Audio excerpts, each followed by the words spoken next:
Hello, everyone, and welcome to Randstad RiseSmart's Career Podcast, helping you transform your everyday work life into an exciting and rewarding career. I'm your host, Kimberly Schneiderman. Our experts are career industry practitioners with deep experience in HR and corporate leadership. They are seasoned coaches in the area of career growth, workplace communications, succeeding in a current role, enhancing work satisfaction, managing priorities and stressors, building a personal brand, and strengthening valuable internal networks. If you like what you hear, please subscribe to this podcast and share it with your colleagues. Better yet, sign up for coaching services on the Randstad RiseSmart portal so that you can benefit from everything we talk about. Now, on with the show. All right, everybody, welcome to today's episode of the Randstad RiseSmart Career Podcast. Today's guest is Jason Levin, and Jason believes in the power of authentic relationships to transform careers. He's based in Washington, D.C., and he's the founder of Ready, Set, Launch, LLC, where he is an in-demand career coach, business development coach, speaker, and trainer. He's got this broad career experience in brand management at Unilever, consulting at Accenture, and law firm branding sales at Vault.com. He's been helping his clients land jobs, get promotions, transition into retirement, and build professional services practices since 2011. He's had this lifelong interest in keeping in touch, which is really important for today's topic, which is why he wrote the book, Relationships to Infinity. Jason, welcome to the show. Kimberly, thank you so much for having me. It's great to be here. Good deal. And so today's topic is based on your book, Jason. The ideas written in your book, Relationships to Infinity, the art and science of keeping in touch.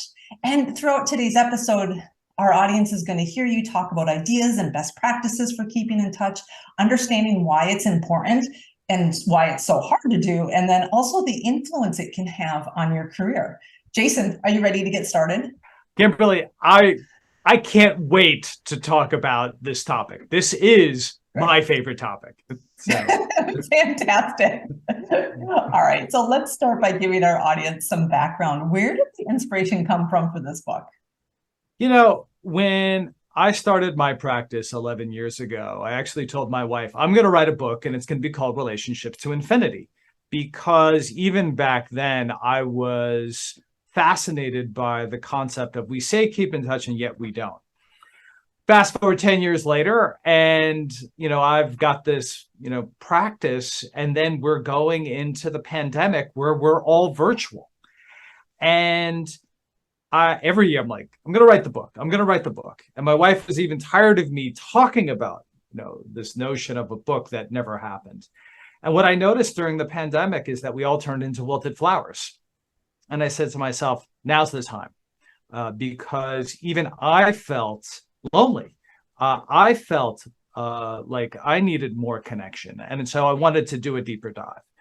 And then secondly, it was almost as if in my trainings and my coaching, I kept on talking about how keeping in touch was important, and yet people had never thought about it. So that combination of how we felt during the pandemic, as well as just, I felt like I was a recording in my trainings and with my clients that people were not prioritizing prior relationships. So that's why I wrote the book.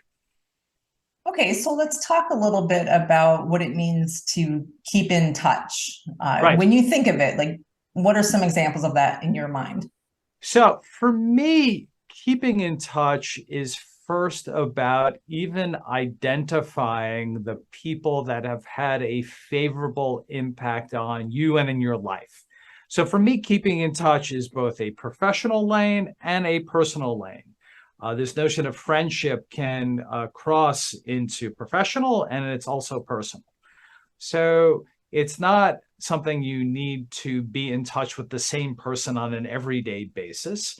But in reality, for me, keeping in touch is just one, identifying the people that you like, know, and trust. So for me, keeping in touch is about even having a list, just a list of people that you have favorable memories of, that you think about in a positive way. So that's really interesting because as somebody that comes from the career coaching world, I know that we often recommend to our clients whether they're in career transition or whether they're in career development mode, to make a list of everybody they know to start networking. And we think, who do you know from former positions? Who do you know from your community, from your activities, from your church, et cetera, and just make a list of all the people. And you have a little bit different approach. And I think that's interesting. You say, who do you have favorable memories of? Right. I love that. Because having a favorable memory of someone is something that is unique between you and them. And whether you have an ask or you don't have an ask, the fact that you share that, could be something from childhood, it could be something from college, it could be your first job. Beginning with those types of ideas, it is one of those things that's a real separator. And we talk about connection and reconnection, which are really the foundations of keeping in touch. These are the things that make us human. And oftentimes people want to be remembered in its most foundational sense. People want to be remembered. And the more that you think of favorable memories, that is a great way to think about who were those people in your life. So it's almost, and I agree with you. Yes, you make a list of, all the people that you know. For me, one of the ways to jog that memory is to actually take your resume out and look at the people that helped you get the job, the people that you worked with, the colleagues that were part of your experience, past bosses, past clients, past vendors. For me, the resume is actually the place where you begin for the keep in touch party. So, and that helps with the list. Great. Okay, so we've looked at our resume, we've thought of our fond memories of the people that we've worked with. What do we do next? And maybe, why are we on this crusade to keep in touch in the first place? Maybe we need to answer that question. There's two things on the why. One is that regardless of your personality type, we need human interaction. How you feel afterwards is another story. So the typical classic extrovert needs more people to be energized. The classic introvert is someone that needs quiet after an interaction. But typically, we all need some type of connection. The pandemic showed us that friendship is so important. Human interaction is really, really important. The second piece is actually keeping in touch makes you smarter. And here's why. Keeping in touch makes you smarter because there's academic research that shows that if you actually share a business problem with someone that you have lost touch with, they're going to give you better insights, better ideas, better advice. And what the academics found was, well, why is this happening? Why is it that people we lose touch with actually give us better insights? Well, the cool thing is that people you lose touch with, they go on to have new experiences. They go on to build new networks. They go on to build all these new insights. So actually, the secret sauce professionally is to reconnect with people you already know. And so therein lies the why. One, our heart, it nourishes our own energy and our own self-care. So actually keeping in touch is an act of self-care.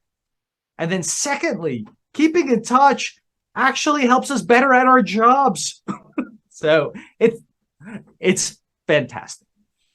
So that's great, because you're right. I can think of times in my life where I've had some sort of conversation with somebody about something happening currently, whether at work or in my personal life, and I haven't talked to this person in a very long time, yet their ideas might be the most profound ideas I've heard on the topic. And, right. And you say that comes from the fact that they have gone on to have different experiences than the people in my close group.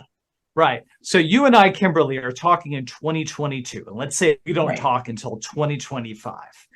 You both and I, over the next 3 years, are going to build new networks. We're going to build new experiences. We're going to have new insights, right? So a lot of this is also the human, and which is totally natural as human beings, we forget.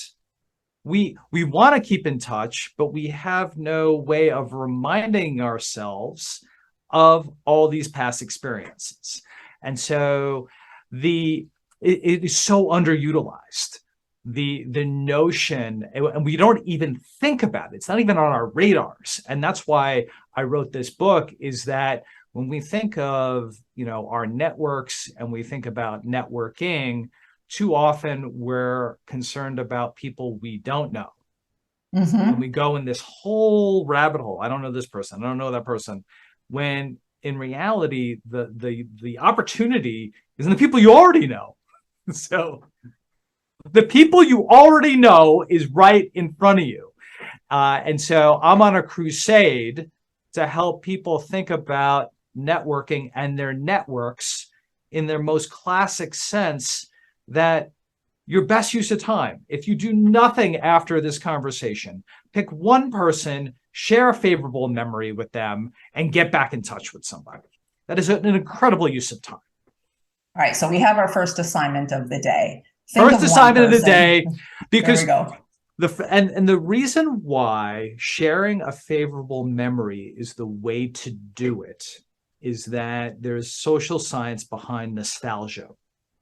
There's a whole body of research that the connection that we have with someone actually inspires us and makes us feel better when we're remembered for something. So too often people are like, all right, you've asked me to get back in touch with somebody, but I don't know how to do it. And I don't know what I'm going to say. And I don't know. And I don't know. The best thing to do is just take an anecdote. Could be a song on the radio. It could be a meal that you had. It could be you now know how to do something in your work and someone taught you how to do that. So whether it's a personal memory or a professional memory, sharing that specific memory is a great way to reconnect with somebody. Okay, so are we just reaching out on text message or email or whatever and just saying, hey, Jason, remember that day that we talked about your book? I read it. I loved it. I did this. So here's the great thing. And so one is around nostalgia. The second is around gratitude. There is research that shows people do not care how they receive this. So it could be a letter, it could be a text, it could be a direct message. And the intro line is, I thought of you. Just want to let you know that I thought of you. So, some folks might be in a specific career transition and they might have a specific ask. Feel free to make it. But it's kind of like if you're in your weekly routine and you are thinking about what are the things that you can be doing. And the easiest thing is just to share a memory with somebody. It's 5 minutes. It takes 5 minutes. Imagine you start your day, you do your morning routine, and then, all right, who am I gonna share a memory with today? And it's a prompt that allows you to stay connected with your network. So yeah, share a memory. Okay. So we've shared a memory and we're doing this and we've been doing this now for a few days or a few weeks. I feel like there needs to be a next action point. Am I on track there? Yeah. I mean, I think that and the reason I think we're talking about this also, and one of the other reasons why I wrote the book, is that now we're in this virtual world, right? And so we're in virtual or we're in hybrid. And so now we need to be more intentional about our current relationships, how we think about even our colleagues, how we think about our clients, our prospective clients, our partners, our vendors, all those kinds of things. So even as we think about how we're sharing our ideas, even being top of mind with the people that are currently in our sphere is work. And I think that's been a big transition for a lot of different people, moving into, you've gone from fully in the office and then virtual, and now we're in this like interim, but a state where sometimes we're in the office, sometimes we're not, or sometimes we're fully virtual. I think the next step for a lot of people is to think about, okay, what's holding us back from doing this, right? What are really our barriers to connection and reconnection?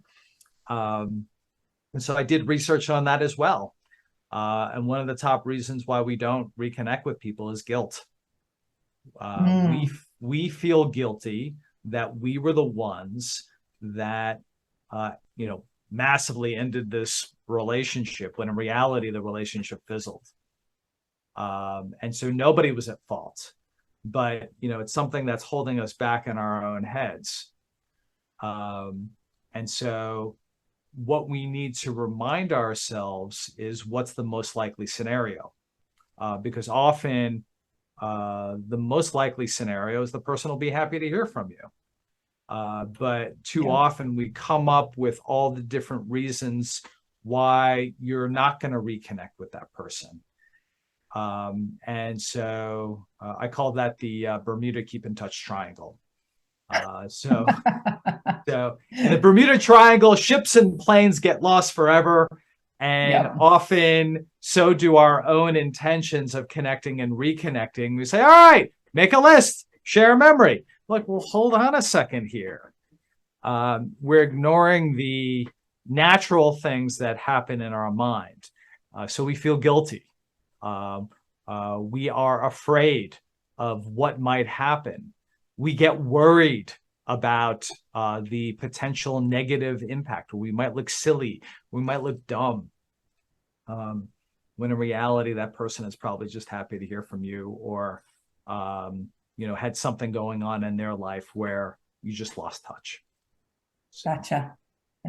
And so we're keeping in touch, and we're getting over our poor mindset and guilt and that Bermuda Triangle. Right. I love that analogy. Yep. You mentioned at the top of the episode whether or not you have an ask you want to keep in touch. It's good for the heart and soul. Right. And where are we using this in terms of career development, which is, of course, the focus of the Randstad RiseSmart Career Podcast? Sure. So sure. What are our listeners learning or taking away from this exercise of keeping in touch? Because, getting back to the foundational research that actually asking a business problem of somebody you lose touch with actually makes you smarter, we talk about the importance of mentorship and sponsorship in one's career, right? Definitely, So classic definitions: mentors are anybody that could be currently in your organization or outside your organization. A sponsor is somebody that is inside your organization that has to have a direct impact on your career trajectory, right? So when we talk about these intentions of developing relationships, where mentors could be anybody, mentors can be these past colleagues of yours, they could be somebody inside the organization. So applying these habits, if you do have an interest in rising within your organization, then being more intentional about your relationships in that organization is really important. So, you might be in a large organization where you've been there for 5, 10, 20 years, and you develop this massive network inside of that organization. Well, your keep in touch party starts now, right? Because if you're going to get all these great insights and reconnect with folks and ask how people are doing, that only amplifies your capacity to understand what's going on inside the organization. And so the number of times that I come in and do a training around mentorship and sponsorship, it's really a keep in touch party. Underneath all of that, right? And so that's why I start with keeping in touch first, because too often people are like, oh, I need mentors. Oh, I need sponsors. Well, what's the activity underlying all that? How do we, quote, nourish our network? Nourishing our network is showing gratitude and sharing positive memories. But the takeaway is then, all right, when we look at that LinkedIn list, all right, we have all these past colleagues we've lost touch with that might have left the organization. But then now that some people are not coming into the corporate headquarters as much, or sometimes we're not, going to the office as much, or that conference that we were meeting in person is now virtual. So how do we set our intentions so that we're maintaining these mentors and sponsors that are important to us?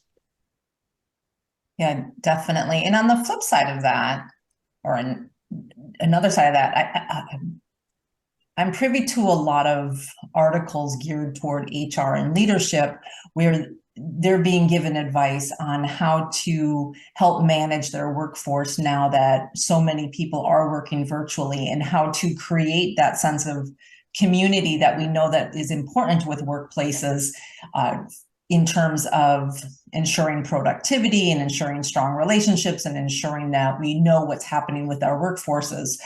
And I love that this connection of keeping in touch is right in line with that, yet it's not something that has to be exclusive to the HR teams or the managers or the leaders. These are things that each individual in an organization can take on to help themselves in their everyday work life, and to help themselves build their expertise, build their insights, as you said, connecting with people that may have gained information over the months and weeks and years since they've last spoken, and which can help them in their careers and in their projects, in their tasks, in their approach to things, in their thought processes. And that's that's the intention, is that, as we all know, Kimberly, and you've seen it, in the articles that you've read, is that when we collaborate, we come up with better ideas. When we collaborate, we come up with better solutions. Behind that collaboration means that there's an intention to have a conversation with somebody. Absolutely. So, I intend to have a conversation with somebody. I'm going to wake up today and I intend to have a conversation. Well, how do you start a conversation with somebody? What do people want to hear? So you get into the minds and you get into hearts, right? What do people want to hear? They want to hear a compliment, right? And underlying that, we want it to be genuine and authentic, right? We don't want a transaction. And so that's why I start with memories, because there's nothing more authentic and nothing more genuine than sharing a memory. And here's the cool thing: once you start thinking of one memory and you share it, it starts to snowball. And I've seen this happen where people have, been to a training mine and they're like, what is this? Let me try it. And then all of a sudden they've developed their own system of memory sharing. And 3 months go in, and 9 months go in, and a year and a half go in, and they're back in touch with different types of people that they know, like, and trust. They've gotten introductions or new ideas that's helped them solve larger and higher order problems, right? So you talk about management. It's like, all right, you become a new manager. You go from management to leadership. Well, if you've had good managers and leaders, then that's one of the first questions you can be asking them is, how did you get into, this new role? How did you think about this? I remember when you were on my team, what I appreciated about your management style was this, this, and this. Can we talk more about how you thought about that? So there are so many permutations and combinations of good things that can happen by keeping in touch. That's awesome. I love that. All right. So we always like to make sure that things are real and everything. So tell me some of the examples from your life of ways that you've kept in touch, things that you've done. So, all right. So let me pull it out. One of my favorite ways to keep in touch is to write letters and use funny stamps. I love the Sesame Street stamps. So I have Sesame Street for funny. I'm huge into celebrations. So if people get promoted or get a new thing or get a win, I've got my celebrate stamps. And I've got also my appreciation stamps, my thank you stamps, right?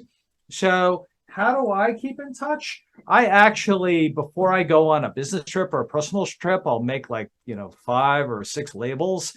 I'll mail a couple of postcards. As my intention that, I want to get back in touch with this person. I like this person. It could be a friend. It could be a colleague. At the end of the year, my wife and I send out holiday cards, and we've been sending out holiday cards for decades. Here's the great thing about LinkedIn that I think is underutilized, is that if you're in a city, there's a LinkedIn sort you can do under My Network. So if you go under My Network and you look at your current relationships and you do a search on city, right? I was just recently on a business trip, and I reached out to a couple people. Some of us couldn't get together, but at the very least, I said hello, right? And I think that too often, again, getting back to all the people we don't know, LinkedIn is a great way to remind yourself of the people that you currently know. So, anytime that I go on any type of travel, I'm doing some type of location sort on LinkedIn to say hello. Hey, I'm going to be in town. How are you doing? Let's grab coffee, right? And even if they are not available, but they're happy to hear from me, that's a keep in touch activity, right? So I think there's a lot of tactical things that we can use with the tools we already have. Send a letter, send a thank you note, mail a postcard, do a direct message on LinkedIn or a text. These are tools that we already use. Underlying that are the intentions that are there of identifying those people and then sharing some positive memories. So that's awesome. That's great. I love this concept. Thank you. So it is fun to hear you talk about connecting with nostalgia, because it just reminds me of getting together with friends from high school or something at the bar after years of living out of town and reliving those high school days. It's so comparable to that, and it's still such an effective way to connect. That's great. It is. And so, you can go high school, you can college, you can do your first job, you can do grad school, you can pick any time period. And, I was just doing a conversation with somebody yesterday from my undergrad institution. And he's like, well, who did you know? And there were 3 or 4 people. I'm like, you know what? One of those 3 I haven't spoken to in years. And, I was like, you know what? Let me get back in touch with him. Because we had done I was active in student government when I was in college. And and we had some fun memories together. So I reached out to him, right? So here's the reason why I wrote Relationships to Infinity, and I have the infinity symbol on here, is that it's never ending. Like, it's a continuum. And the reason that the infinity symbol is not closed is because the work is never done. And that's the fun part, is that keeping in touch should be like breathing. It should be like brushing your teeth. It's one of those things where you're always in this act of, who can I connect with? Who can I thank? Who can I share a memory with? And it doesn't have to be these hard things where, you need to be this salesy extrovert at this massive conference. It's like, let's nourish the people we already know with what really hits hearts and minds. It's memories. Right. And so, speaking of your training, and I know that you do a lot of webinars with Georgetown University, a lot of presentations with them. What are some of the questions you get asked by those audiences when you present these ideas? So usually I'll get asked, well, I'm an introvert, how do I, if I'm an introvert, what do I do? And so personality type usually comes up a lot. And so one of the things that I like to talk about is the rise of the Ambervert. And the rise of the Ambervert is, this was some research done in Daniel Pink's The Sell is Human, where he was looking at how are the best ideas getting across, who's really in sales. And he said everybody in an organization is really in sales. And the people that were the best at getting ideas across and selling their ideas were the ones that could talk and listen. And so too often people think that even though they lean introvert, that they're a complete introvert. If you're a complete introvert, you couldn't even leave your house, right? You couldn't even have a conversation, right?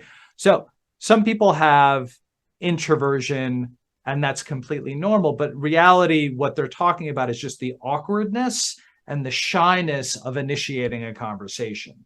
Once you get over that, actually the power of introversion is fantastic. They're phenomenal listeners.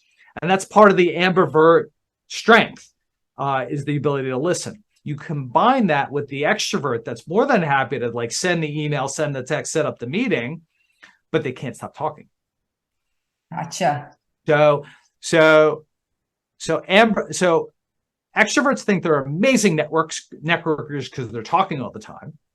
Introverts think they're terrible networkers because they never get out of the house and never reach out to anybody. The person that gets the ideas across best and the best listeners are the ambiverts, the people in the middle. And once you explain that to an introvert, they're like, oh, that's all I need to do. I'm like, yeah, that's all you need to do. And then to the extrovert, it's, you might want to listen a little bit more. You might want to slow your cadence down a little bit more. You might want to have a little bit more silence and observe more. And they're like, oh, that's what I need to do. And that's, so often I get those personality type questions because you find a lot of great leaders they lean introvert. And it's because of that capacity to understand and observe. They just need to do a little bit more communicating of their intentions. So that's great. That's great. Well, Jason, we've talked about a lot of different topics today. We've covered a lot of ground. What additional learnings and topics are in the book that our listeners will benefit from? So I think that one of the concepts that they'll benefit from is this notion of a social fortress. And what a social fortress is that under times of duress, we only share our ideas with people that are very, very close to us, when in reality, you need to do the opposite. So how do you break your social fortress, which I think is really, really important. Talking about the value of associations and getting involved in associations and what that can do for you and keeping in touch. I do some things on LinkedIn and how to use LinkedIn to advance your keep in touch intentions. And then throughout the book, there's tons of stories of executives of all different types of backgrounds that leverage keeping in touch to advance their careers and get promotions and do things that they couldn't have done themselves. So really, the book is really about getting you excited about the people you already know. So, love it. Love it. Thank you. All right. Well, thank you to Jason. Thank you to our audience for being here today. Jason Levin's book is called Relationships to Infinity, The Art and Science of Keeping in Touch, and check it out wherever you find your books. If you'd like to find Jason, you can find him at readysetlaunch.net, on LinkedIn at Jason Levin Career Coach, on Facebook at Ready Set Launch LLC, on Twitter at Jason Careers, and on Instagram at Ready Set Launch LLC. Jason, it's been such a pleasure talking with you today. Thank you for sharing your ideas, your expertise. I'm going to think of somebody that I want to reach out to today and connect with them so I can do my homework. Any last words of advice or insight for our audience before we hang up? Kimberly, I say from the bottom of my heart, keep in touch. Thank you, Jason. All right, everybody, have a wonderful day. And until the next episode, enjoy your career. Thank you, Jason. Thank you, everybody. Thank you, Kimberly. Bye-bye. Thank you for listening to today's episode of the Randstad RiseSmart Career Podcast, helping you transform your everyday work life into an exciting and rewarding career. I thank our expert today and encourage you to tune in for our next episode where we continue talking about how you can identify your career passions, set your career goals, and achieve everything you want to work toward in your career. If you like what you hear, please subscribe to this podcast and share it with your colleagues. You can also follow me at KJ Schneiderman, that's KJ-SCHNEIDERMAN, on Twitter or on YouTube on the RiseSmart Career channel. You can also sign up for coaching services in the Randstad RiseSmart portal so you can directly benefit from everything we talk about.